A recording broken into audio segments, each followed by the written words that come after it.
update. This is regulated off the actual compressor, and then I added one that's non-regulated that can go tied into my central. But yeah, I haven't attached it all yet because that goes up here. So next to the zombie sign. There is the new pressure regulator. Got up to 175 psi. The old one, it see if I can get it focused. Had a fracture. I tried to solder it. Did not work.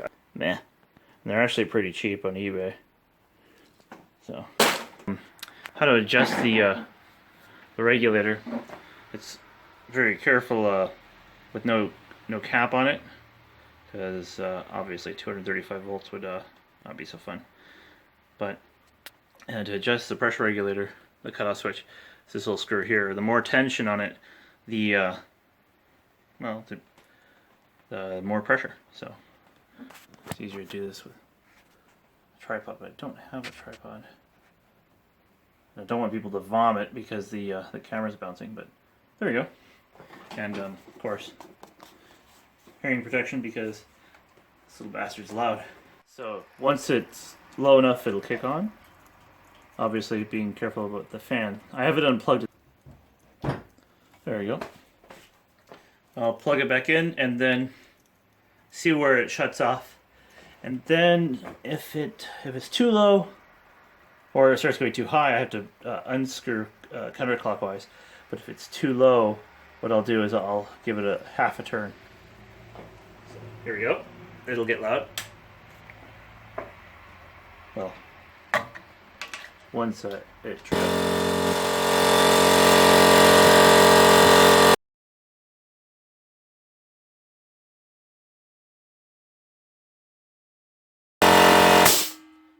Let's see here. It's about 8.5 bar. I was hoping for about 9. So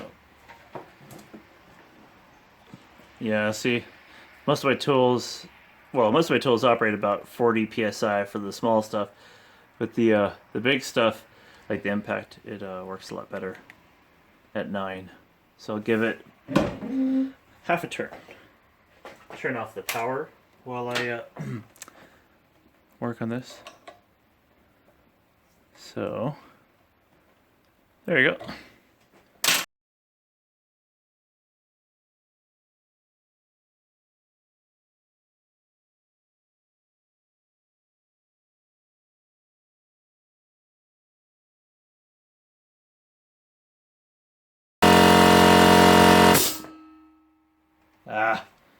Almost there. Let's say another half turn needed. It's not quite 9 bar. There you go. No, not quite there.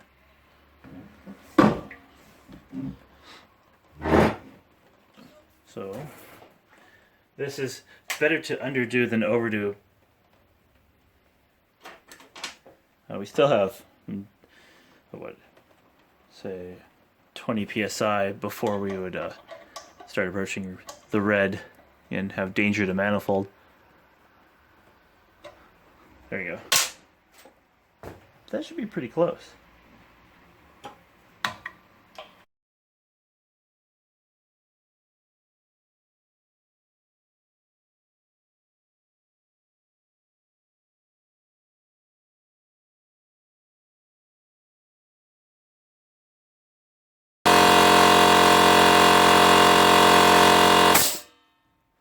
Hey, there you go. Shut the power off.